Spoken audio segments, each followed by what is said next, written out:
Σας ακούμε, συνάδελφε. Κύριε Πρόεδρε, κύριε Υπουργέ, ευχαριστώ τους συναδέλφους και τα μέλη της Επιτροπής για την ευκαιρία που μου δίνουν να πω δύο πράγματα για το οικοσύστημα καινοτομίας στη Δυτική Μακεδονία. Πολύ σύντομα και τηλεγραφικά στους προσκεκλημένους μας επιστήμονες. Ο αγαπητός Περιφερειάρχης, ο Γιώργος Αμανατίδης, αυτονόητα παρεμβαίνει όπου κρίνει σκόπιμο, καθώς γνωρίζει βιωματικά, θα έλεγα, τα θέματα. Πρώτα απ' όλα, να ξεκινήσω με την διαπίστωση ότι, όπως είναι φυσικό, η σημερινή συζήτηση εστιάζεται κυρίως γύρω από το θέμα του υπερεπολογιστή και του Πράσινου Κέντρου Δεδομένων στην Κοζάνη. Όμως δεν πρέπει να ξεχνάμε ότι από τη φύση του ένα οικοσύστημα δεν περιέχει ένα μόνο αντικείμενο, ούτε περιορίζεται σε μία μόνο πόλη.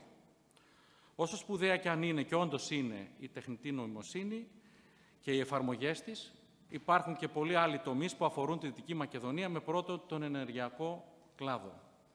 Γι' αυτό το λόγο πρέπει να δούμε ολιστικά τη δημιουργία θερμοκηπίδων και κολαπτηρίων για την ανάπτυξη της καινοτομίας σε τέτοιους τομείς προτεραιότητας, όχι μόνο για την Κοζάνη, αλλά και για την Φλόρινα, που άλλωστε ανήκει στην ίδια ζώνη καινοτομίας.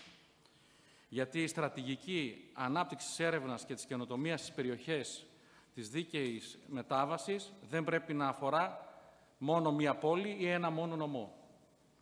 Ξαναλέω ότι από τη φύση του ένα οικοσύστημα νέων τεχνολογιών είναι χωρικά αλλά και θεματικά εκτεταμένο.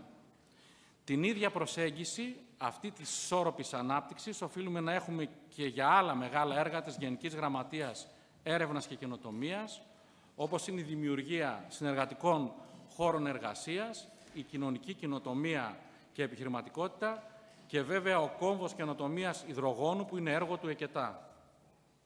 Πρόκειται για νέες υποδομές, όπου επενδύουμε ως Ελλάδα δεκάδες εκατομμύρια ευρώ. Χρήματα των οποίων τα οφείλει και οφείλουμε να διαχύσουμε σε όλες τις λιγνητικές περιοχές, για να είναι όντως η σημερινή λιγνητική μετάβαση δίκαιη και να οδηγεί στην ισόρροπη ανάπτυξη όλων. Σας ευχαριστώ για τη φιλοξενία.